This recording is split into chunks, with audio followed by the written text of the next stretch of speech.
El comedor privado ya estaba lleno cuando entré. Cada asiento ocupado, cada copa llena, las velas encendidas y las risas moviéndose alrededor de esa mesa como si la velada llevara ya una hora en marcha sin mí. Y así era. Valeria estaba sentada en el centro, con la espalda recta, sus joyas captando la luz. Cada centímetro de ella interpretando la vida que quería que la gente creyera que se había construido por sí misma. Alejandro estaba a su lado. Y su madre, Beatriz. Frente a él, todo el grupo de la cena preboda se había acomodado como si el salón les perteneciera, pero no les pertenecía. Valeria levantó la vista cuando entré. Las risas no se detuvieron de inmediato. Simplemente cambiaron, se apagaron un poco. Y entonces me sonrió. Esa forma en la que le sonríes a alguien que ya has decidido humillar. Señaló una silla plegable cerca de la puerta de servicio, justo al lado de la basura. Lo siento. Esta mesa es solo para la familia. La sala se rió. Algunos se taparon la boca para disimular. Otros ni se molestaron. Alejandro bajó la mirada hacia su plato como si el mantel se hubiera vuelto de repente interesantísimo. Beatriz cruzó su mirada conmigo desde el otro lado del salón solo por un segundo. Y luego fue la primera en apartarla. Caminé hacia la silla plegable. Me senté y me arreglé la chacta. Cuando llegó el camarero, pedí agua. Nada más. Y durante las siguientes 2 horas, me sentí en esa silla sola, sin comer nada, sin decir nada, observándolo todo. Mi nombre es Carmen Montoya. He pasado 30 años como directora de eventos corporativos, gestionando cuentas de hoteles de lujo por toda España. He coordinado cenas para ministros, negociaciones para consejos del IBEX 35 y galas de despedida para ejecutivos, cuyos nombres reconoceríais de inmediato. Sé cómo funciona una sala. Sé quién tiene el control. Y sí, siempre he sabido exactamente de quién era el nombre que estaba en la reserva de ese comedor privado. ¿El mío?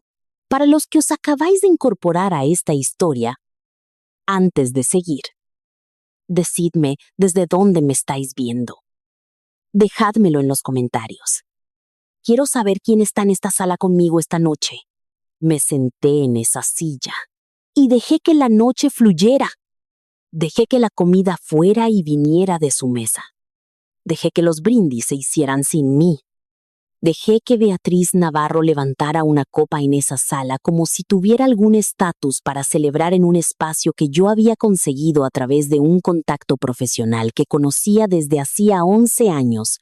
Dejé que todo eso pasara porque yo ya sabía algo que ninguna de las personas sentadas en esa mesa sabía. Este momento no fue una sorpresa. Sabía que iba a pasar desde hacía 3 días. Había venido de todos modos, vestida de manera impecable. Había llegado a tiempo y había ocupado mi lugar porque necesitaba que me dieran exactamente lo que me dieron. El reconocimiento es diferente al dolor. Lo que sentí sentada en esa silla no fue pena, fue una confirmación, el tipo de confirmación que se asienta en tu pecho en silencio, como la última pieza de algo que por fin encaja en su lugar. Entonces llegó la cuenta. San, 500 euros. El camarero cruzó la sala y se detuvo a mi lado porque la reserva estaba a mi nombre y el sistema lo sabía. Aunque a nadie en esa mesa se le hubiera ocurrido preguntar, todas las cabezas se giraron. La sonrisa de Valeria parpadeó levemente. Alejandro por fin levantó la vista de su plato. Miré la cuenta. Luego, miré al camarero y sonreí lentamente. Esa forma en la que sonríes cuando has sido paciente durante muchísimo tiempo. Mesa equivocada. Día. El camarero asintió y se dirigió hacia la mesa principal, sin decir una palabra. Me levanté. Cogí mi bolso y salí de ese comedor privado sin mirar atrás ni una sola vez. Oí sillas moviéndose, voces que empezaban a murmurar. No me giré. En el aparcamiento. Me senté en mi coche con el motor apagado, aún arreglada, con las manos en el regazo. No estaba llorando. Abrí mi teléfono y busqué un nombre en los contactos. Aún no llamé. Solo me quedé mirándolo. Conduje de vuelta a casa por el centro de Madrid sin encender la radio. La ciudad pasaba por mis ventanas como siempre lo hace de noche iluminada. Indiferente. Llena de gente viviendo dentro de decisiones que aún no han examinado del todo. Conozco esa sensación. Viví dentro de las mías durante años sin encender las luces, pero esta noche, las luces estaban encendidas. No lloré en el camino a casa. Quiero ser clara en eso.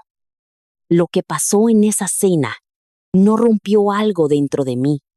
Confirmó algo a lo que llevaba meses dándole vueltas sin atreverme a aterrizar para cuando aparqué en la entrada de mi casa.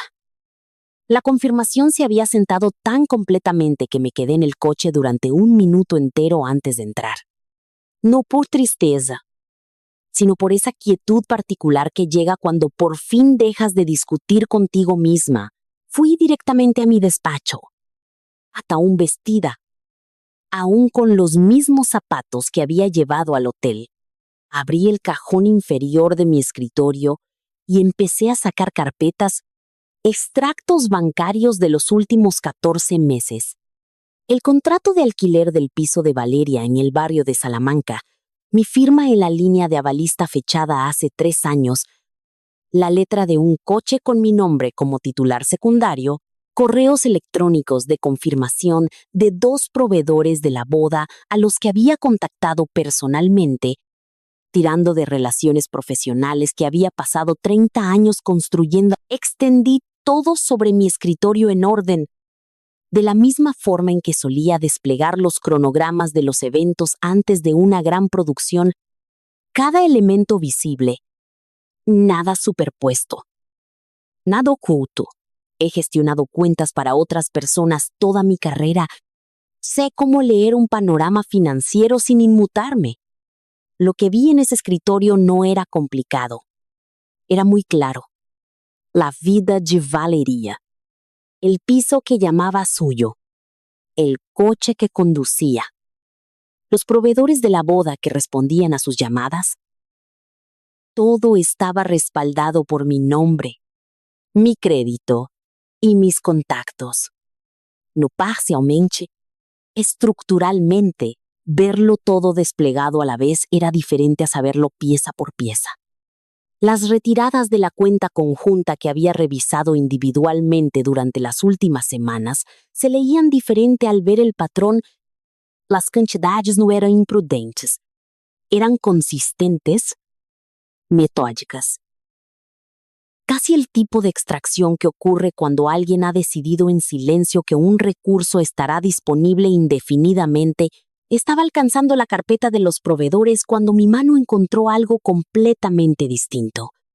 Una tarjeta de cumpleaños de hace 5 años, la letra de Valeria en la portada, mi nombre subrayado una vez, como solía hacer cuando estaba cariñosa. La abrí antes de pensar en detenerme. Dentro. Con la misma letra, eres la razón por la que soy todo lo que soy. Te quiero siempre. La sostuve durante un largo momento. Luego la dejé boca abajo sobre el escritorio y volví a los documentos. No, porque no importara, sino porque importaba de una manera que pertenecía a una conversación diferente. Una que requería unos cimientos que yo aún estaba en proceso de construir. Al fondo del montón, encontré lo que había dejado ahí, hacía 3 semanas.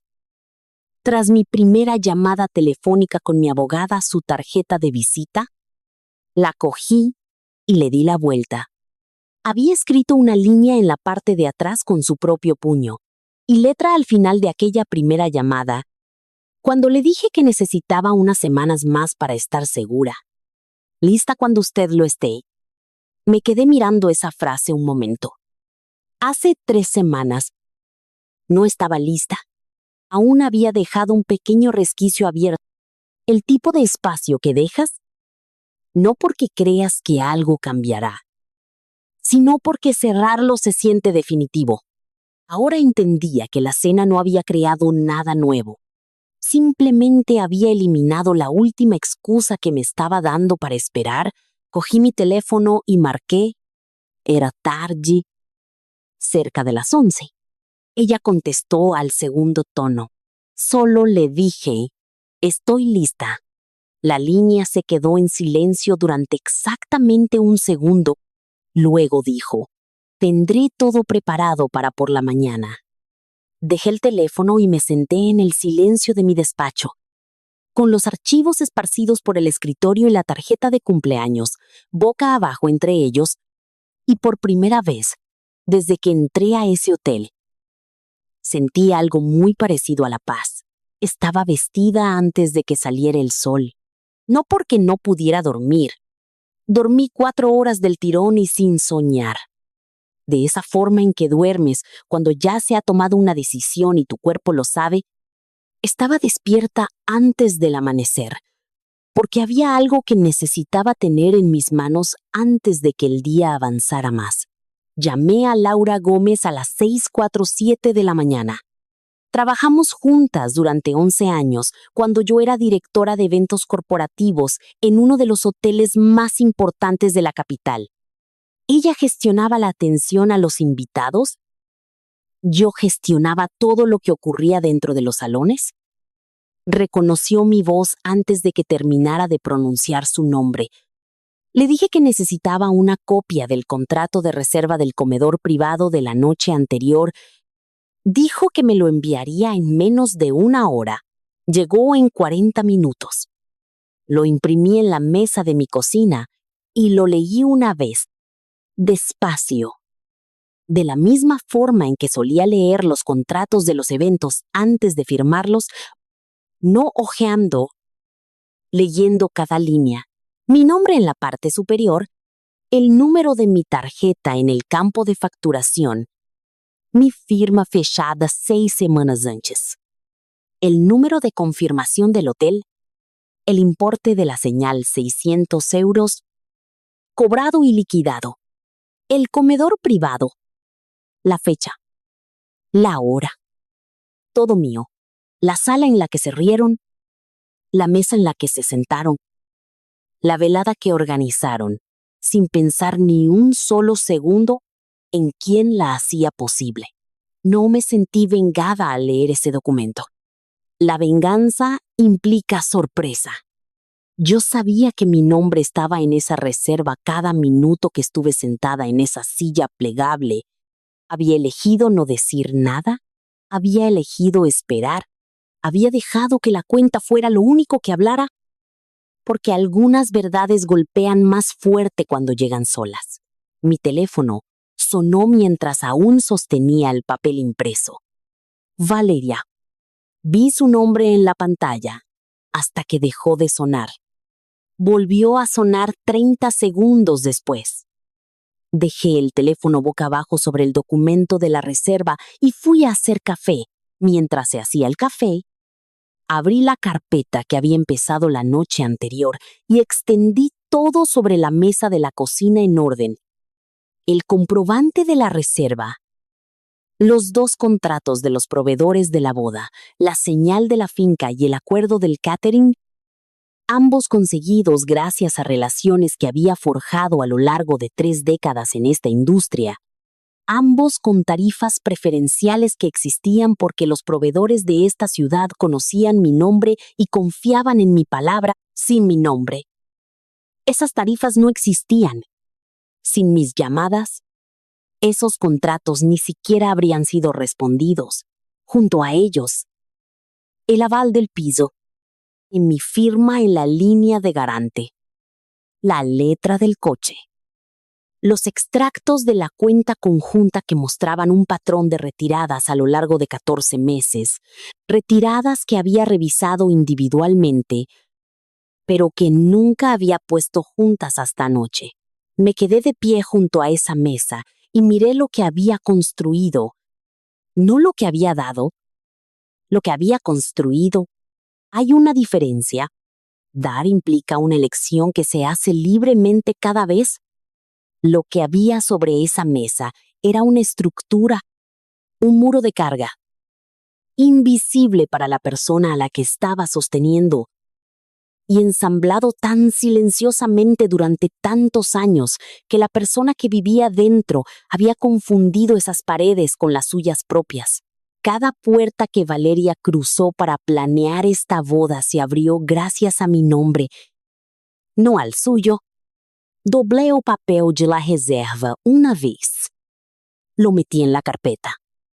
Escribí una palabra en la pestaña y lo archivé en el mueble junto a mi escritorio. En el momento en que cerré ese cajón, sentí el cambio. No fue dramático, ni ruidoso. Solo un movimiento silencioso e irreversible de un estado a otro. Cogí mi teléfono e hice una llamada a Blibrevmont, en voz baja. Cuando colgué, dejé el móvil en la encimera y miré por la ventana de la cocina hacia Madrid, que empezaba a despertar. Mi rostro reflejado en el cristal era indescifrable. Ya lo había decidido 3 días antes de la cena, el martes por la mañana. Estaba en la mesa de mi cocina con mi café cuando sonó el teléfono. Isabel es mi mejor amiga desde hace 22 años. Conozco sus tonos de llamada. Deja que suene 2 veces y cuelga si cree que está interrumpiendo algo. Esta vez, dejó que sonara hasta el final. Contesté. No empezó con un saludo. Dijo, necesito que escuches algo y necesito que no cuelgues hasta que termine. Dejé mi taza sobre la mesa. Una mujer que me conocía desde que Valeria estaba en el instituto había asistido a una reunión de planificación de la boda de Valeria 2 semanas antes. Se guardó la información durante 2 días antes de llamar a Isabel, porque no se atrevía a llamarme a mí directamente. Lo que escuchó en esa reunión fue a Valeria describiendo con todo lujo de detalles a una sala llena de mujeres, exactamente lo que planeaba hacer en la cena preboda. La silla plegable, la ubicación cerca de la puerta de servicio, la frase que pensaba soltar. La sala se había reído. Y luego Valeria había dicho algo que aquella mujer no pudo borrar de su cabeza, que ya era hora de que su madre entendiera cuál era su lugar. Escuché todo sin decir una sola palabra. Cuando Isabel terminó, la línea se quedó en silencio. Dejó que el silencio se asentara por un momento y luego preguntó, ¿qué vas a hacer? ¿Voy a ir a la cena? Le dije. Carmen. Su voz arrastraba ese peso particular de una mujer que te quiere y que no puede entender tu pasividad. No tienes por qué sentarte ahí y dejar que te haga eso. No, respondí en voz baja. Necesito ver si de verdad se atreve a hacerlo. Isabel no contestó de inmediato. Continué, llevo meses preguntándome si estoy reaccionando a patrones o a hechos, si estoy viendo las cosas con claridad o inventando excusas para cosas que no quiero ver. Si lo hace frente a toda esa gente, frente a la familia, los amigos y la familia de su futuro marido, entonces tendré mi respuesta. ¿Estás dispuesta a aguantar eso? Estoy dispuesta a dejar de adivinar. La línea volvió a quedar en silencio. Luego Isabel dijo suavemente, odio, que tengas razón. No le expliqué nada más. Algunas cosas solo cobran sentido después de que ya han ocurrido, 6 semanas antes de la cena. Quiero ser precisa con las fechas, porque importan. La llamada de Isabel no fue lo que me envió al despacho de mi abogada. Yo ya había estado allí. La primera conversación con mi abogada había ocurrido casi 2 meses antes. Una discusión tranquila y cuidadosa sobre reestructuraciones, sobre lo que poseía, sobre lo que quería que pasara con ello. Lo que hizo la llamada de Isabel fue eliminar la última razón que me estaba dando para esperar. A la mañana siguiente de su llamada, me senté frente a mi abogada en su despacho del Paseo de la Castellana y le dije que estaba lista para finalizarlo todo. El fideicomiso irrevocable se había redactado a lo largo de 3 reuniones previas. Esa misma mañana se firmó y se le transfirieron los fondos. Un fideicomiso irrevocable significa exactamente lo que parece. Estos a efectos prácticos. Una vez ejecutado, está diseñado para sostenerse por sí mismo. Los beneficiarios, la estructura y los activos depositados en él no son cosas que se puedan cambiar simplemente porque alguien esté descontento con el resultado. Esa permanencia era el objetivo. Mi testamento, un documento separado, fue revisado esa misma mañana para ordenar que el resto de los bienes de mi patrimonio pasaran a ese fondo tras mi muerte. El testamento se puede modificar. El fondo no. Ambos instrumentos nombran a Felipe Montoya y a sus hijos como únicos beneficiarios. El nombre de Valeria no aparece en ninguno. No fue una decisión tomada con ira. Fue una decisión tomada a lo largo de 8 semanas de reflexión cuidadosa y lúcida, confirmada finalmente por una mujer que conocía a mi hija lo suficientemente bien como para llamar a Isabel tras un momento de valentía prestada. Salí de aquel despacho a una soleada mañana madrileña y no sentí alivio. Sentí que había terminado. Hay una diferencia. El alivio implica que le tenías miedo a algo. Yo simplemente había completado algo que llevaba mucho tiempo pendiente. Esta mañana, el día después de la cena, abrí la carpeta en mi escritorio. La que etiqueté y archivé, y coloqué la confirmación firmada del fondo fiduciario junto al papel de la reserva. 2 trozos de papel, uno al lado del otro sobre el escritorio frente a mí. Uno mostraba lo que había organizado para esa sala. El otro mostraba lo que había organizado para todo lo demás. Los miré a ambos durante un largo rato. Luego cogí mi bolígrafo y empecé a escribir una lista. La lista no era emocional. Ese era el punto. 12 líneas. Mi letra. La misma caligrafía precisa que usé durante 30 años en cronogramas de eventos y resúmenes de cuentas, sin explicaciones al lado de las anotaciones, sin comentarios. Solo los datos de lo que tenía a mi nombre, escritos en el orden en que pensaba abordarlos. Cuenta de ahorros conjunta. Titular principal Carmen Montoya. Alquiler del piso. Firma de avalista Carmen Montoya. Letra del vehículo. Titular secundario Carmen Montoya. Señal de la finca de bodas. Tarjeta registrada Carmen Montoya. Señal del catering de la boda. Tarjeta registrada Carmen Montoya. La leí como leería cualquier inventario de cuentas sin sentimentalismos, sin ceremonias.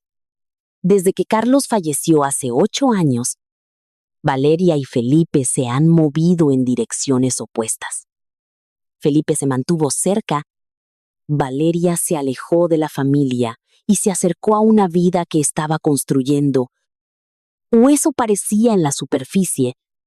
No son enemigos. Son desconocidos que comparten los apellidos, el nombre que Carlos le dio a esta familia, el que yo mantuve, el que llevan sus 2 hijos. Ese detalle es importante para lo que viene después, lo que entiendo ahora, y lo que no entendí del todo durante años, es que el apoyo puede convertirse en una estructura de carga sin que te des cuenta. Cada vez que avalé algo, cubrí un agujero, tuve un poco más de paciencia. Me decía a mí misma que le estaba dando tiempo a mi hija para encontrar su camino. Las familias hacen eso. Las madres, ti especialmente. No siempre reconoces el momento en que la ayuda se convierte en una exigencia hasta mucho después de que haya ocurrido. Empecé por el principio de la lista. La separación de la cuenta conjunta la había iniciado la noche anterior a través de la línea fuera de horario de mi banco. Esa mañana, confirmé el trámite, eliminándome como titular principal y limitando el saldo restante al mínimo requerido para mantener la cuenta abierta. El banco envió una confirmación a mi correo electrónico a las 9:41. La imprimí y la añadí a la carpeta. Un elemento tachado. Quedaban 11. Luego, abrí el documento del fideicomiso que mi abogada me había enviado por mensajero a casa esa mañana, la copia ejecutada, la que tenía ambas firmas, y el sello notarial. Lo leí, no porque necesitara verificar su contenido, sino porque creo en saber exactamente qué es lo que has firmado. Felipe Montoya. Sus hijos. Una estructura irrevocable, sin ambigüedades en el lenguaje, designaciones de beneficiarios claras, una redacción cuidadosa destinada a dejar el menor margen posible para disputas. Lo que quiero dejar claro, para cualquiera que pueda preguntarse, es que el nombre de Valeria nunca estuvo incluido en este documento. No fue eliminado, nunca fue escrito. Esa decisión no se tomó en una sola reunión, no se tomó tras una discusión, no se tomó por culpa de una cena. Se tomó a lo largo de años de ver cómo la diferencia entre una ayuda ocasional y la dependencia permanente se volvía cada vez más difícil de distinguir. Hay una diferencia entre que te saquen de algo y que nunca te hayan metido. Lo primero es un castigo. Lo segundo es claridad.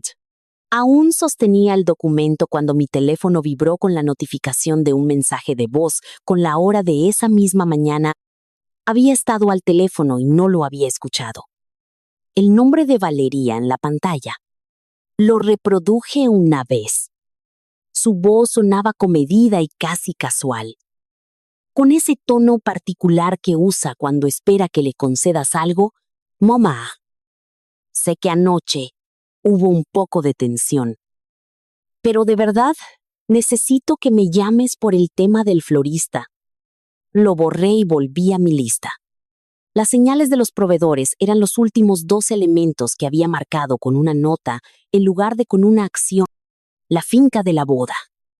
Cargada a mi tarjeta.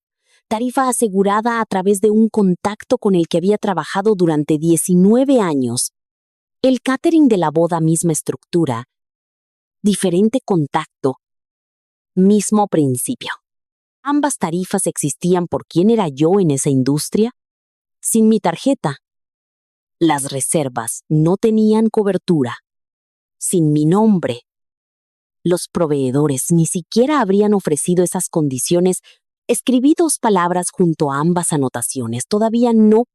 El tiempo es la diferencia entre una reacción y una estrategia. No había llegado tan lejos para actuar con torpeza. A las 10:53. Mi teléfono vibró sobre el escritorio. Una notificación del banco. La separación de la cuenta conjunta se había procesado por completo. Miré la notificación exactamente el tiempo que tardé en leerla. En algún lugar de Madrid, esa misma alerta estaba llegando al teléfono de Valeria. Dejé el móvil boca abajo y volví a mi lista. Ya sabía lo que venía. No iba a apresurar nada. Ella llamó 19 minutos después de la notificación del banco. Yo seguía en mi escritorio. Dejé que sonara 2 veces. Solté el bolígrafo y contesté al tercer tono con la misma voz que uso para todo. Cálida. A uniforme. Sin prisas. La voz que desarrollé a lo largo de 30 años gestionando salas llenas de personas que necesitaban creer que todo estaba bajo control. Hola. Cariño, Valeria empezó de manera casual. Eso me lo dijo todo. Había ensayado el principio. Manteniéndolo ligero, conversacional.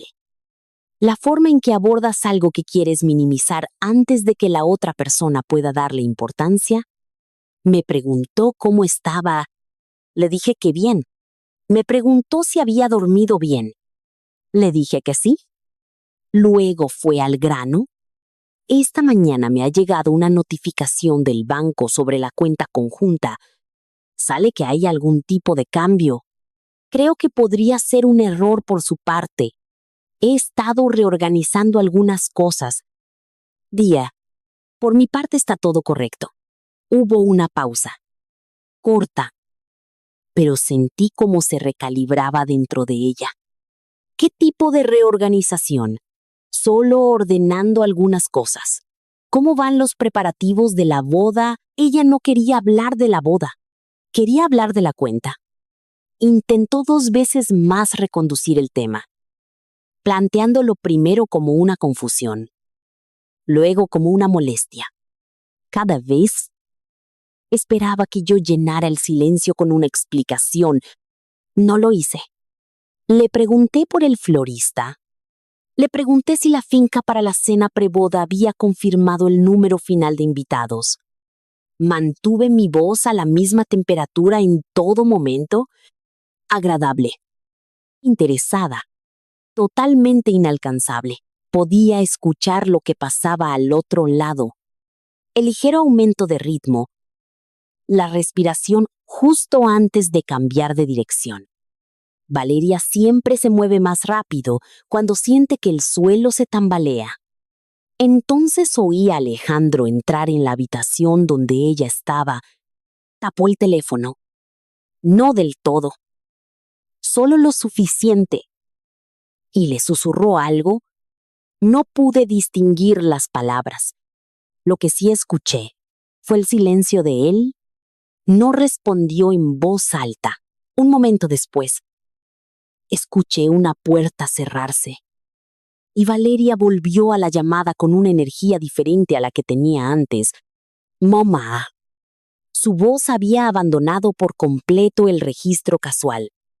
Estás enfadada por lo de la cena. Dejé que la pausa durara exactamente el tiempo correcto. Ni tan larga como para parecer dramática, ni tan corta como para no ser deliberada. ¿Por qué iba a estar enfadada? Valeria. Día. Me dijiste dónde estaba mi mesa. La línea se quedó completamente en silencio. No había levantado la voz. No había afilado el tono. No había recurrido al dolor o a la acusación, ni a ninguno de los registros emocionales a los que ella sabía cómo responder. Lo que le había dado era algo para lo que no tenía una respuesta ensayada. Una frase pronunciada con la misma calidez que todo lo demás, pero que cargaba con todo el peso de lo que había sucedido. Sin exigirle nada a cambio, dijo mi nombre una vez más, en voz baja. Le dije que disfrutara del resto del día. La llamada terminó educadamente, como terminan todas nuestras llamadas. Dejé el teléfono y tracé una línea sobre el primer punto de mi lista. No me quedé dándole vueltas a la conversación. El capítulo de esa llamada estaba cerrado. Lo que no había dicho era lo importante. No había dicho que estaba herida. No había dicho que estaba enfadada. No había dicho que me debían algo. No le había dado nada contra lo que discutir, nada que gestionar, nada que apaciguar. Para una mujer que había pasado años sabiendo exactamente cómo manejar a su madre, aquello era lo más desorientador que le podía haber ofrecido en la otra punta de Madrid. Alejandro estaba en la cocina cuando Valeria volvió a entrar. Ella le contó lo de la cuenta. Él la miró y le hizo una sola pregunta. ¿Cuánto había dentro? No preguntó, ¿qué te ha dicho ni? ¿Estás bien? Solo el número. Valeria se le quedó mirando. Algo cruzó su rostro que aún no estaba lista para nombrar. Faltaban 10 días para la boda. Hice una llamada a la entidad emisora de mi tarjeta. No llamé a la finca. No llamé a Valeria. Simplemente contacté con mi banco y revoqué la autorización para cualquier cargo futuro vinculado a las señales de la boda que se hubieran hecho con mi tarjeta. Toda la llamada duró 4 minutos. La finca de bodas todavía tenía mis datos archivados, pero la próxima vez que el sistema de facturación intentara procesar una autorización programada, no pasaría. Yo sabía cómo funcionaban esos sistemas. Había trabajado con ellos durante 30 años. Luego, continué con mi mañana. El coordinador de la finca llamó a Valeria a las 11:43.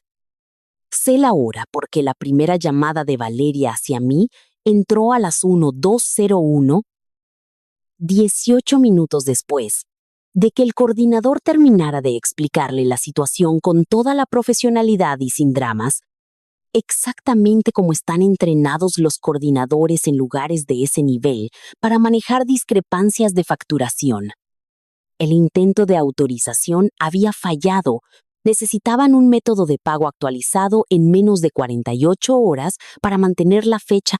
Valeria era el contacto designado para la boda, así que la llamada fue primero para ella. Vi el nombre de Valeria aparecer en mi pantalla y dejé que sonara. Volvió a llamar a las 12:04. Un minuto después, entró un mensaje de voz. Su voz empezaba en ese tono que usa cuando intenta parecer que nada le afecta, pero al final resbalaba hacia algo más crudo y menos controlado. Necesitaba que la llamara urgentemente. Había habido algún tipo de confusión con la finca. Siguieron 3 mensajes de texto en los siguientes 10 minutos. El primero, medido. El segundo, más corto. El tercero, solo mi nombre seguido de un punto. Leí los 3. No respondía ninguno. La siguiente persona a la que llamó fue Alejandro. Yo no estaba en esa llamada. Lo que ocurrió después lo reconstruí más tarde por las conversaciones que Valeria y otras personas me describieron. Alejandro hizo lo que solía hacer cuando le ponían un problema numérico difícil delante. Se quedó callado. Valeria me contó que le explicó la situación de la señal. Él le pidió que le repitiera la cantidad. Luego, hubo un silencio lo suficientemente largo como para indicarle que la respuesta que necesitaba no iba a llegar fácilmente. Él le dijo que necesitaba unos días para mover algunas cosas. Ella le preguntó qué cosas. Él le dijo que se encargaría, pero no le dijo que sí. Esa noche, Valeria se sentó sola a revisar su cuenta bancaria. Los detalles de lo que encontró me los dio ella mucho más tarde. Cuando ya todo había pasado, la cuenta sobre la que había construido su confianza no era lo que ella creía. Las retiradas de la cuenta conjunta de su madre, constantes y regulares a lo largo de 2 años, habían estado llenando los agujeros de sus propias finanzas sin que ella misma lo examinara directamente. Había estado sacando de un lado para cubrir el otro, sin pararse a ver el cuadro completo, sin lo que yo había estado aportando por debajo. Su propio suelo financiero estaba mucho más bajo que cualquier cosa que hubiera aparentado delante de nadie.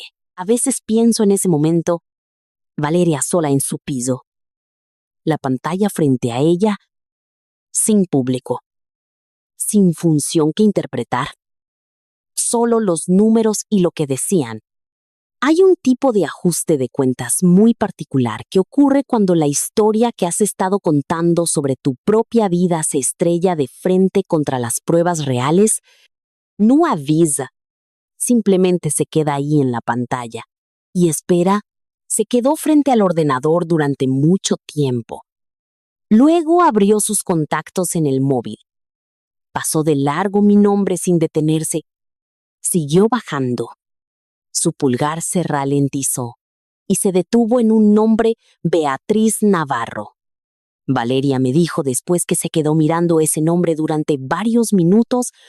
Beatriz era la única persona de la familia de Alejandro que podía tener recursos, que podía tener influencia, que podría haber cubierto el bache antes de que se cerrara la ventana de 48 horas. ¿No llamó? Algo la detuvo. Orgullo, instinto o una advertencia a la que aún no sabía ponerle palabras. Simplemente se quedó ahí, con el nombre de Beatriz en la pantalla y su pulgar inmóvil. Mi abogada llamó a las 9 de la mañana del día siguiente. No empezó con formalidades. Así no es como trabajamos juntas. Dijo que había algo que creía que debía saber antes de seguir adelante con la separación del contrato de alquiler y la reestructuración de las cuentas. Le dije que siguiera. La oficina legal del bloque de pisos había devuelto varios documentos relacionados con el archivo del contrato. Nada inusual. Papeleo estándar. Registros de contacto. Declaraciones previas. Casi todo administrativo. Lo que captó la atención de mi abogada no fue algo que encontró en un registro judicial, fue algo que vio que faltaba. Alejandro había presentado información financiera actualizada para el archivo del piso, pero varias categorías estaban agrupadas bajo gastos mensuales generales en lugar de estar desglosadas. Perfectamente legal. Muy común, pero lo suficientemente inusual como para que mi abogada hiciera una simple pregunta durante una conversación de seguimiento con la gestoría del edificio. La respuesta que recibió fue igual de simple. Había una obligación recurrente ordenada por un juez asociada al perfil financiero de Alejandro que nunca había aparecido en ninguna de las conversaciones sobre la boda, el piso o el futuro que le había descrito a Valeria. Mi abogada hizo lo que hacen los abogados.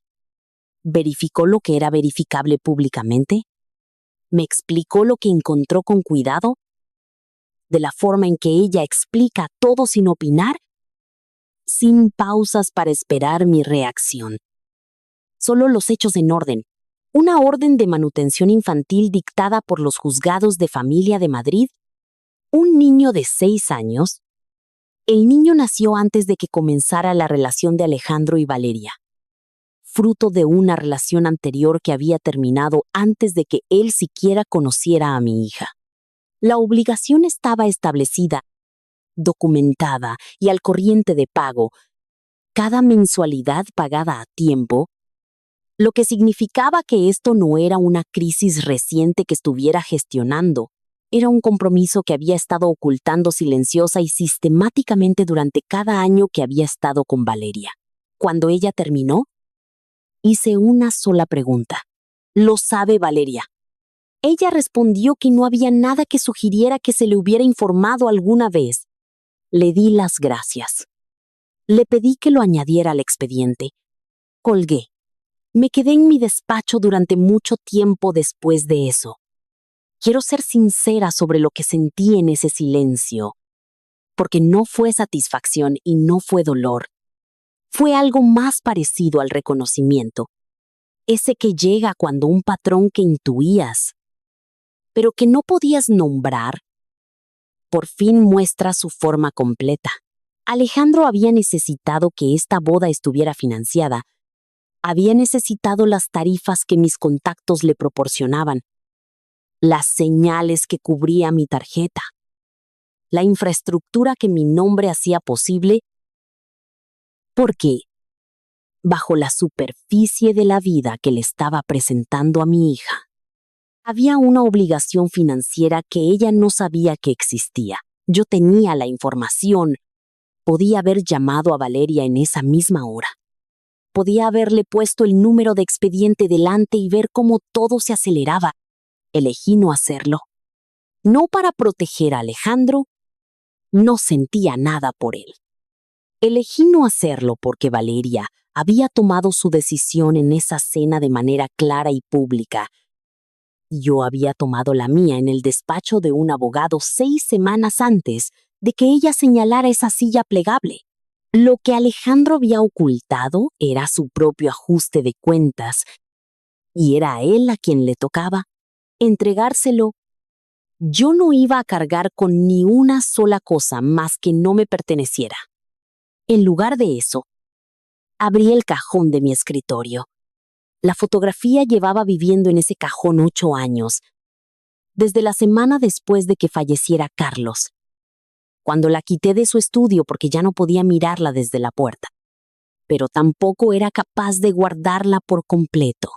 Su padre se la hizo en el Paseo de la Concha, en San Sebastián, en 1971, en blanco y negro. Carlos apoyado en la barandilla con un buen traje, el sombrero en la mano, mirando hacia el mar, con esa forma en la que los hombres miran las cosas a las que tienen intención de volver. Le di la vuelta, en la parte de atrás, con su letra, con esa inclinación particular que usaba cuando escribía algo que sentía de verdad. Algún día, Carmen, solo nosotros, nunca fuimos. Siempre había algo más urgente que gestionar primero. Miré la fotografía un momento. Luego la dejé y abrí mi portátil. Ya no estaba pensando en la retirada. Estaba pensando en lo que viene después.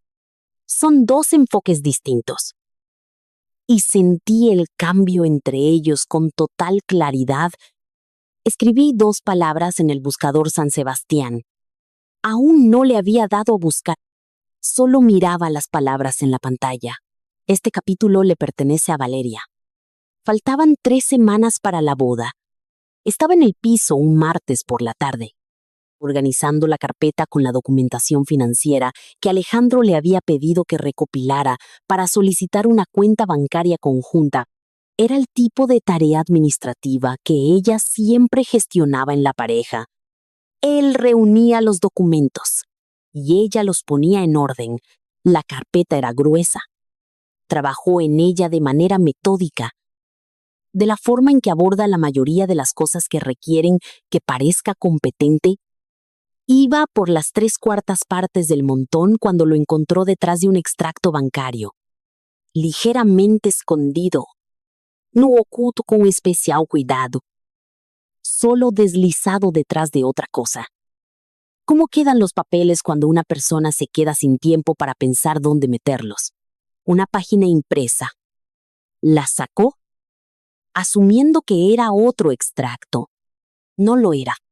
Un calendario de pagos de manutención, un número de expediente del Juzgado de Familia de Madrid, el nombre de un niño y una cantidad mensual que coincidía exactamente con lo que Alejandro siempre le había descrito como una categoría de gastos personales que él manejaba por separado. El niño tenía 6 años, nacido antes de que se conocieran, de una relación que había terminado antes de que Alejandro pronunciara su nombre por primera vez. Lo leí una vez. Luego lo leyó de nuevo y una tercera, no porque las palabras no estuvieran claras, sino porque su mente llegaba al final de la página y se negaba a pasar de ahí. Le sacó una foto con el móvil. Volvió a poner el papel detrás del extracto bancario exactamente como lo había encontrado. Cerró la carpeta. La dejó en la encimera. Caminó hacia el baño. Cerró la puerta. Abrió el grifo y se quedó de pie frente al lavabo con el agua corriendo y las manos agarrando el borde de la cerámica. No, Loru, quiero ser precisa con eso. ¿Porque importa? Lo que sintió Valeria en ese baño no fue tristeza. Fue la quietud particular que desciende cuando algo que sospechabas sin saber que lo sospechabas se muestra por fin por completo. No confrontó a Alejandro esa noche. Hizo la cena, se sentó frente a él en la mesa que compartían, le miró a la cara y no dijo nada. El día siguiente fue igual. ¿Y el otro? Cargó con ello durante 4 días, sabiendo algo que él no sabía, que ella sabía, calculando el momento adecuado, Como calculas algo que solo puedes usar una vez, reconocí ese peso cuando me lo describió más tarde. Es el mismo peso que Isabel dejó sobre la mesa de mi cocina 3 días antes de aquella cena. El conocimiento silencioso tiene una gravedad particular. No se hace más ligero con el tiempo, solo se vuelve más preciso.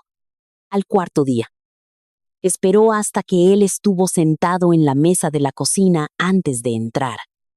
Dejó su móvil entre los dos con la foto del documento en la pantalla y se sentó frente a él sin decir una palabra. Él miró la pantalla durante un largo rato. Ella vio cómo su rostro pasaba por varias fases antes de decidirse por la que quería presentarle. Lo que salió de su boca no fue una disculpa, fue una secuencia, una cronología, un contexto, un marco, una explicación construida para gestionar la respuesta de ella en lugar de para responsabilizarse de su propia decisión.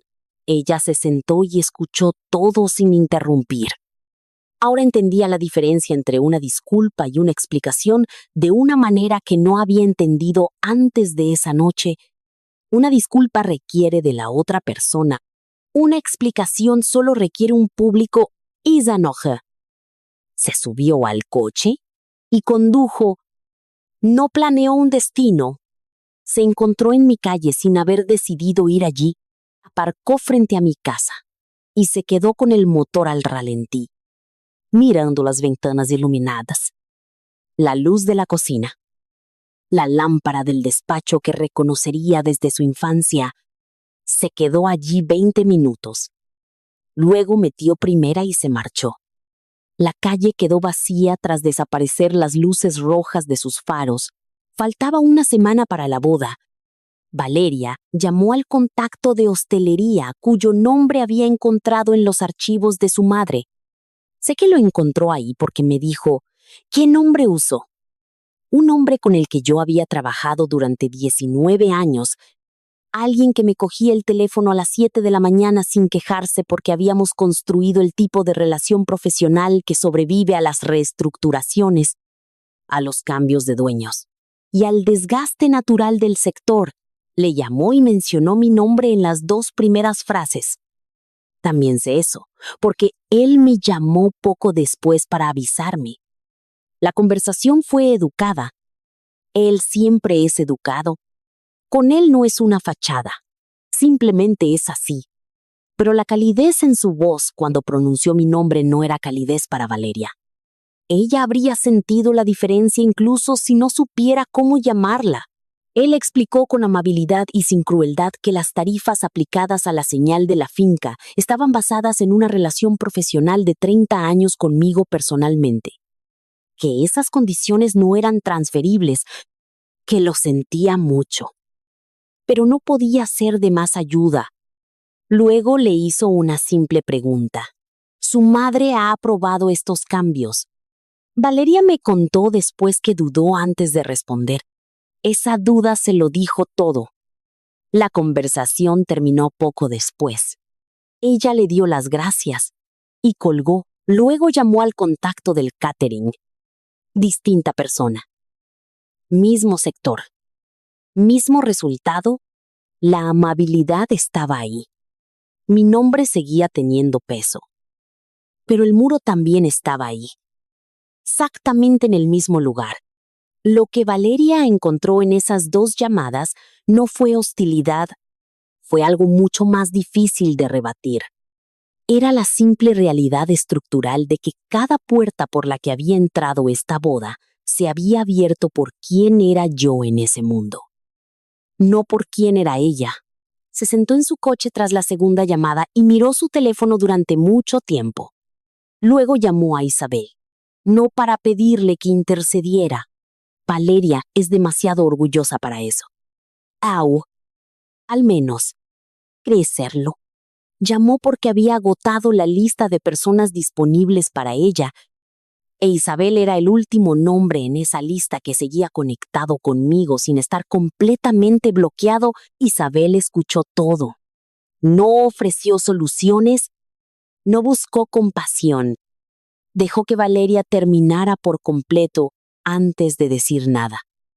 Luego le dijo en voz baja, «Ya sabes a quién tienes que llamar». Valeria dijo que no estaba lista.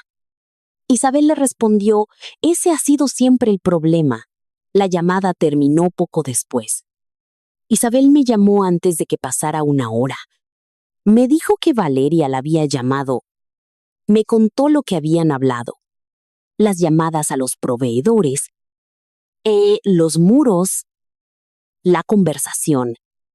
Escuché todo sin interrumpir. Cuando terminó, dije, «Lo sé». 2 palabras. Isabel las entendió perfectamente. Me conoce desde hace suficiente tiempo como para saber que cuando digo «lo sé», quiero decir que ya he tomado medidas al respecto. Después de colgar, fui al despacho de Carlos. He mantenido esa habitación exactamente como él la dejó, su silla detrás del escritorio, sus libros en el orden que él los tenía, la lámpara de la mesita que prefería a la luz del techo. Me senté en su silla, no en el escritorio, solo en la silla. Y dejé que la habitación estuviera en silencio a mi alrededor. No lloré. Me senté en el lugar donde él solía pensar y pensé. Luego abrí el cajón del escritorio. Cogí la fotografía, le di la vuelta y leí la parte de atrás una vez más. Su letra, a sus palabras, eso que nunca llegamos a hacer, lo de ahí. Cogí el móvil, reservé el vuelo en 4 minutos. Un asiento. Salida a las 7 de la mañana. La confirmación llegó mientras aún tenía el teléfono en la mano. San Sebastián. Miré la palabra en la pantalla. Como miras algo que deberías haber hecho hace mucho tiempo, faltaba una semana para la boda. Yo no iba a estar allí. 5 días antes de la boda, Beatriz Navarro llamó a su hijo. Sé cómo fue esa conversación porque la propia Beatriz me lo contó a mí. No esa noche, sino más tarde, en la breve llamada que me hizo, y a la que llegaré enseguida. Beatriz no es una mujer que suavice las cosas por comodidad. Crió a Alejandro sola desde que él tenía 14 años y siempre ha sabido la diferencia entre un hijo que está solucionando algo y un hijo que está gestionando la versión de algo. Se había enterado de lo de la señal de la finca a través de la coordinadora, una mujer a la que conocía socialmente. El tipo de contacto que existe en todas las ciudades entre mujeres de cierta edad y de cierto círculo. La tarjeta había sido rechazada. El tema no se había resuelto. Faltaban 5 días para la boda. Llamó a Alejandro y le preguntó directamente qué pasaba con el dinero. Él le dijo que se estaban reorganizando algunas cosas y que se solucionaría. Ella dejó que terminara de hablar y luego le hizo la pregunta que llevaba guardándose 2 años. Le preguntó por el niño. Alejandro se lo había contado él mismo. No intencionadamente, sino durante una difícil conversación 2 años atrás, cuando algo se le había escapado de la fachada tan controlada que presenta ante los demás. Ella había cargado con esa información bajo la condición que él le impuso, que se lo contaría a Valeria antes de la boda.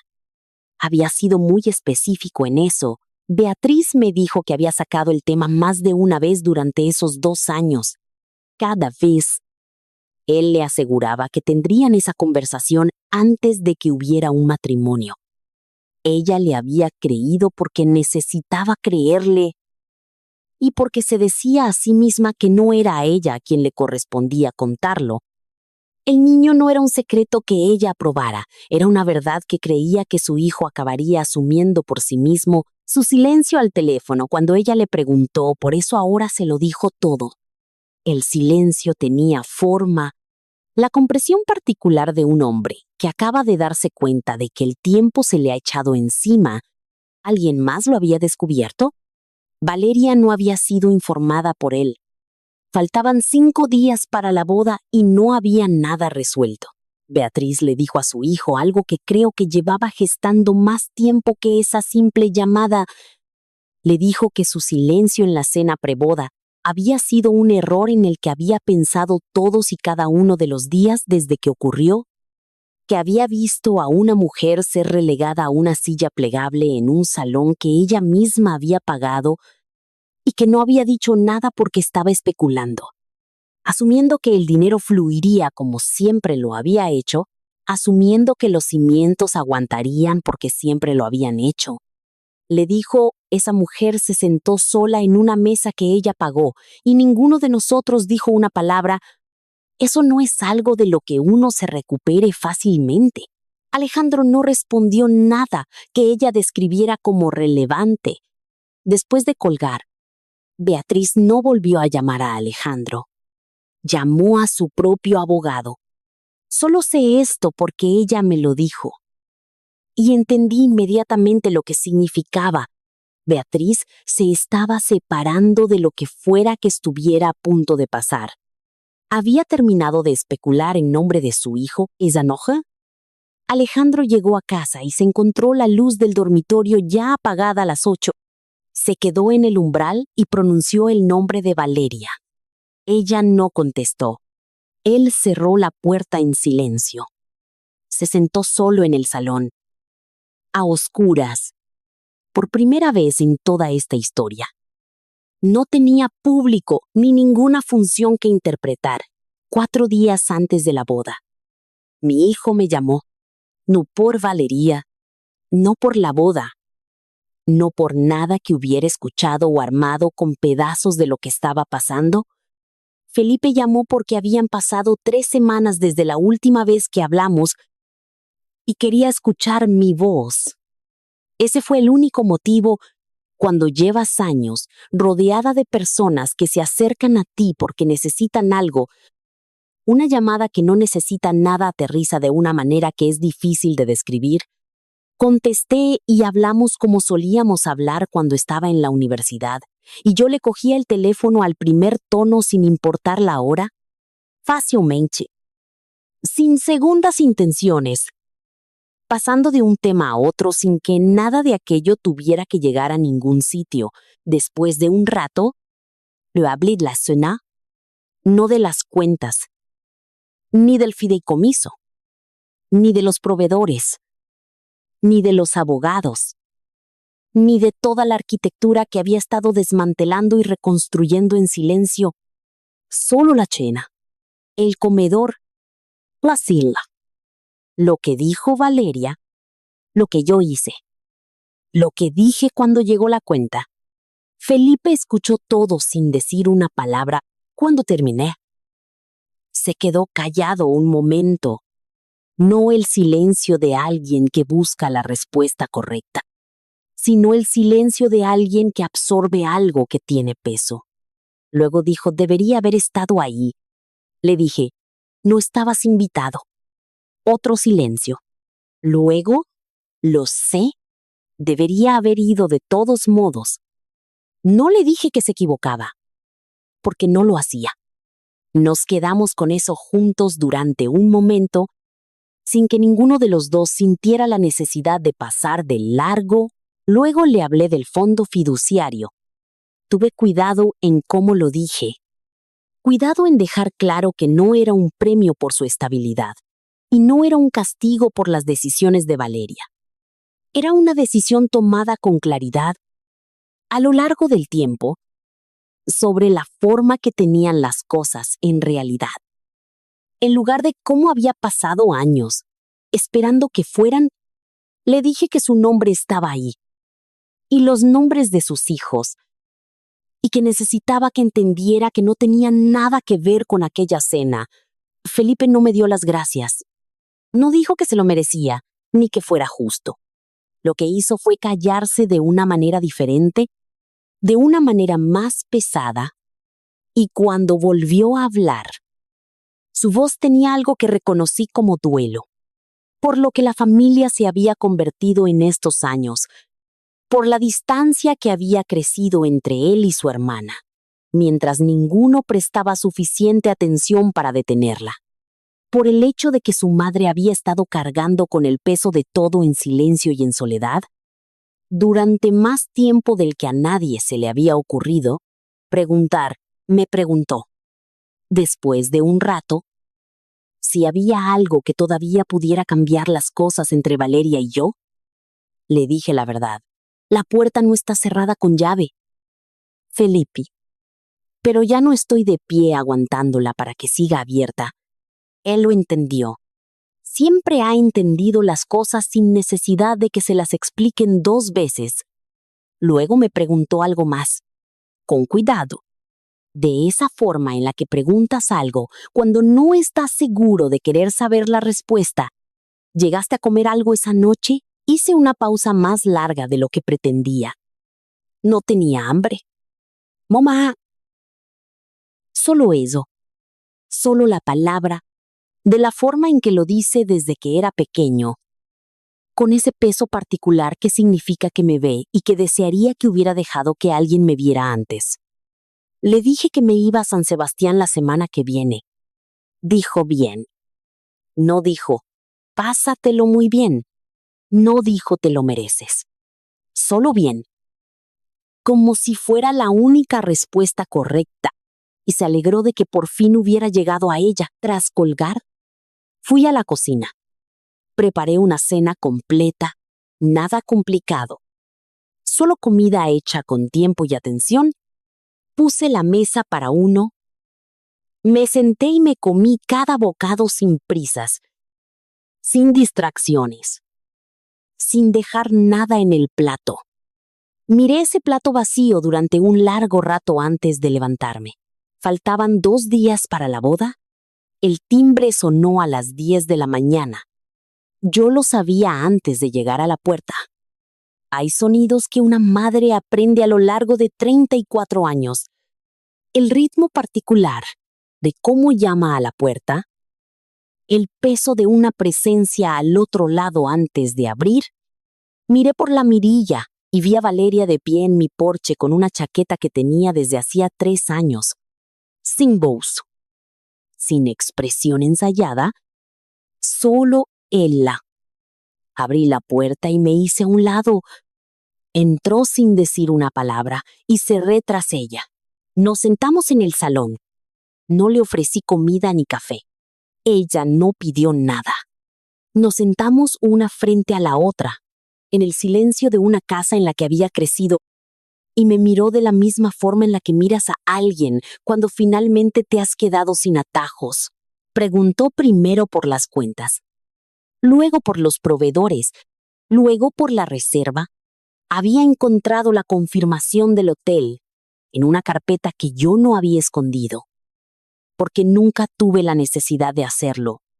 Luego el fideicomiso había ido uniendo las piezas del rompecabezas durante los días anteriores, y lo que necesitaba ahora no eran los hechos, sino la cronología. Necesitaba entender cuándo. Se lo conté todo con la misma voz que uso para todo, nivelada. Sin prisas, sin actuar en ninguna dirección. Le dije cuándo se registró el fondo. Le dije que la reserva había estado a mi nombre desde la noche en que llamé a mi contacto 6 semanas antes de la cena. Le hablé del patrón de la cuenta bancaria conjunta, no como una acusación, sino simplemente como un hecho que por fin había puesto sobre la mesa para mirar de frente, y le dije que ni una sola de esas decisiones se había tomado en esa cena. La cena fue la última confirmación de algo que ya había completado. Escuchó todo sin interrumpir. Cuando terminé, se hizo el silencio durante un largo instante. Entonces me hizo la pregunta que había estado debajo de todo esto desde el principio. ¿Alguna vez me quisiste de verdad? ¿O siempre fui algo que gestionabas? La habitación se quedó en silencio. De la forma en que los espacios se callan cuando por fin se dice una verdad en voz alta, miré a mi hija. La miré, de verdad, como no me había permitido hacerlo en años. Porque mirar directamente a algo que duele requiere aceptar que está ahí. Y le dije, ¿lo que también era verdad? Te quise de una forma tan absoluta que te hice creer que esos cimientos se habían construido solos. Ese fue mi error. No el quererte, sino ocultarte lo que costaba. Sostuvo eso durante un momento. Luego me habló del documento de la carpeta, del niño, de los 4 días que cargó con ellos sin decir nada. Sentada fuera de esta casa en su coche y marchándose sin llegar a bajarse, escuché todo sin moverme. Cuando terminó, le dije, sé lo del niño. Me miró fijamente. Lo sabías, me enteré hace 8 días. No me correspondía a mí contártelo. La vi procesarlo. Pude ver el momento exacto en el que lo entendió. Darse cuenta de que la mujer a la que se había pasado años menospreciando tenía información que podría haberlo destruido todo, y había elegido no usarla. No por Alejandro, no por la boda, simplemente porque no le pertenecía a ella cargar con eso. Miró una vez a la fotografía en la pared. No seguí sus ojos. Ya sabía lo que estaba mirando. No nos reconciliamos esa mañana. Quiero ser sincera en eso. Porque esta historia ha sido sincera en todo lo demás. Lo que pasó en esa habitación fueron 2 mujeres viéndose por fin sin el teatro que se había estado interponiendo entre ambas durante años. Valeria se fue sin pedir perdón, pero también se fue sin una fachada. Para el punto en el que estábamos, ¿eso era algo? Cerré la puerta, me quedé en el pasillo y toqué el marco de la foto de Carlos una vez con la yema de los dedos. Luego fui a terminar de hacer la maleta. La boda era en 2 días. Yo no iba a estar allí, el día antes de la boda. Alejandro envió un mensaje a las 7 de la mañana. Valeria me habló de esta llamada semanas después. De la misma forma en que me había contado lo demás con cuidado. A trozos. Como alguien que todavía está decidiendo cuánto de algo puede decir en voz alta. Lo cuento tal y como ella me lo contó a mí. El mensaje decía que necesitaba hablar antes de seguir adelante. No una llamada, un texto. Ella le devolvió la llamada en menos de 2 minutos. Él no contestó. Llamó otra vez. Y otra. 4 veces en 12 minutos. Todas al buzón de voz. En la 5ª llamada, él lo cogió. No empezó con una disculpa o un saludo. Empezó a hablar. Y ella le dejó. Porque entendió instintivamente que interrumpirle le daría un motivo para reformular sus excusas. Antes de terminar, le habló primero de las tarjetas de crédito, deudas que habían crecido mucho más de lo que ella sabía. Luego del préstamo personal que había pedido contra su plan de pensiones 2 años antes, el mismo año en que le había dicho que sus finanzas estaban en una posición fuerte y que deberían empezar a pensar seriamente en su futuro juntos. Luego le dio el número completo, el cuadro entero, no un problema nuevo, sino el tamaño real de un problema que ya existía más tarde. Cuando me habló de esa llamada, admitió que había habido pequeños detalles que nunca había examinado del todo, extractos que él prefería recibir electrónicamente, conversaciones sobre dinero que terminaban con garantías generales en lugar de números reales, momentos ocasionales en los que parecía inusualmente tenso tras comprobar el saldo de la cuenta antes de cambiar rápidamente de tema. Nada de eso había parecido lo suficientemente importante como para cuestionarlo en su momento. Mirando hacia atrás, se dio cuenta de que las señales no habían faltado. Simplement, nunca las había puesto una al lado de la otra hasta esa mañana. El número era significativamente peor que cualquier cosa para la que se hubiera preparado. Él le dijo que había creído que, una vez que estuvieran casados y unieran las finanzas, se volvería manejable. Usó la palabra unieran sin dudarlo. Como usas una palabra que has ensayado sin darte cuenta de que la has ensayado. Valeria dijo que escuchó esa palabra y entendió inmediatamente lo que contenía. No era una pareja. Era un cálculo. Ella había sido una variable en una ecuación financiera que nunca le habían mostrado. Le hizo una sola pregunta. Necesitabas el dinero de mi madre para que esto funcionara. 4 segundos de silencio. Ella los contó. Luego habría ayudado. No un sí, no un lo siento. No un debería habértelo dicho. Solo la cuidadosa distancia lingüística de un hombre que había pasado años gestionando el espacio entre lo que era verdad y lo que estaba dispuesto a admitir habría ayudado. Como si el dinero de su madre fuera una comodidad en lugar de algo que él había asumido silenciosamente que siempre estaría ahí. Valeria le dijo que necesitaba 24 horas. Él le preguntó si la boda seguía en pie. Ella le dijo que se lo haría saber. Y colgó, se sentó en el suelo de su habitación, apoyando la espalda contra la cama en el piso, que el nombre de su madre había hecho posible, y miró el vestido de novia que colgaba en la puerta. Lo había recogido de la modista hacía 6 días. Llevaba allí colgado desde entonces, cubierto por la funda, esperando una mañana que ahora estaba a menos de 24 horas. No me llamó a mí. No llamó a Isabel. Llamó a Felipe. Él contestó antes del segundo tono. Ella se lo contó todo. El mensaje de Alejandro, las 5 llamadas, la cantidad, la palabra unieran. Los 4 segundos de silencio antes de la habría ayudado. Felipe escuchó todo sin interrumpir. Cuando ella terminó, él no le dio una opinión ni una directriz. Le dijo una sola cosa. Decidas lo que decidas. No lo hagas por él, ni por mamá, ni por los que estén mirando. Decídelo por ti. Ella me contó más tarde que tuvo que asimilar esas palabras durante un momento porque no podía recordar cuándo fue la última vez que alguien le había dicho algo que fuera puramente sobre ella. No sobre gestionar una impresión, proteger una posición o mantener las apariencias.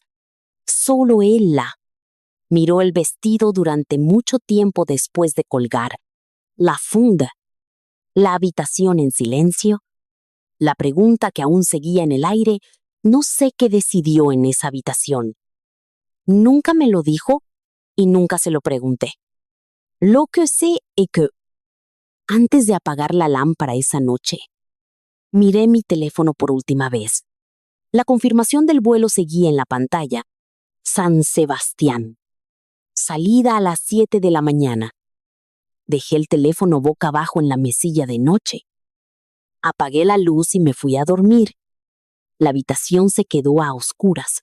La mañana de la boda, Liu Siwu estaba en la terminal del aeropuerto Adolfo Suárez Madrid-Barajas antes de que se llenara, sentada en una mesa junto a la ventana de una cafetería, con un café que había pedido sin prisas y un bolso a mis pies que había hecho por y para mí, no para un evento, no para una aparición, solo para 4 días en una ciudad a la que llevaba mucho tiempo queriendo ir.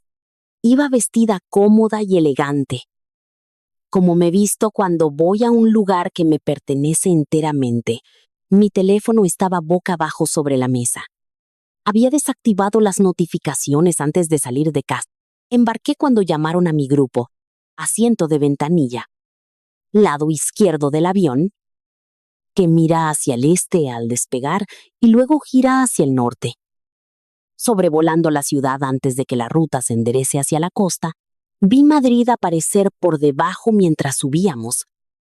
El perfil urbano por el que he conducido con todo tipo de clima durante 30 años. La expansión de la ciudad extendiéndose en todas direcciones, como siempre lo hace. Las autopistas, de las que conozco los desvíos solo por la sensación del asfalto, antes incluso de ver los carteles. Desde aquí arriba, se veía exactamente como lo que era. Un lugar donde había vivido, un lugar que había gestionado, en el que había construido y al que le había entregado gran parte de mí misma. Pero no era el único lugar en el que podía respirar. No pensé en lo que estaba pasando ahí abajo esa mañana. Quiero ser precisa en eso. No es que eligiera activamente no pensar en ello. Simplemente no estaba presente. La decisión de no vigilar, no intervenir, no esperar a que un teléfono me contara cómo se desarrollaba algo sin mí. Esa decisión se había tomado en tierra antes de que yo pusiera un pie en el aeropuerto. Aquí arriba solo estaba la ventana, las nubes diluyéndose abajo, el café que me había terminado antes de despegar y la particular calidad del silencio que existe en la altitud cuando no tienes otro lugar en el que estar más que hacia el que te diriges. Mi teléfono vibró una vez en algún momento a mitad del vuelo. Lo sentí en el bolsillo de la chaqueta.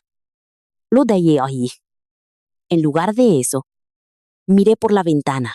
El restaurante estaba en el Paseo de la Concha. Y a 20 minutos del aeropuerto en taxi. Una mesa junto a la ventana. No la había pedido. Era simplemente la que estaba disponible. Y cuando me senté y vi el mar Cantábrico, supe que era la correcta. El camarero trajo la carta y me deseó los buenos días sin saber absolutamente nada de mí. Ese anonimato era algo que no había sentido en años. Y me quedé disfrutándolo por un momento antes de abrir la carta.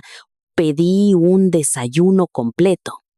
Todo lo que me apetecía, elegido sin tener en cuenta las preferencias, los horarios o el apetito de nadie más. La comida llegó sin florituras. El mar afuera se movía como se mueve el mar indiferente, continuo, sin ninguna conciencia del peso particular que esta mañana específica tenía para la mujer sentada junto a la ventana. Observándolo, el padre de Carlos había estado en ese mismo paseo en 1970 y Carlos había querido volver. Yo estaba aquí ahora, sola por elección. Y el agua se veía exactamente como debía verse en la fotografía inmensa, sin prisas y enteramente ella misma. No necesitaba sacar la foto para saberlo.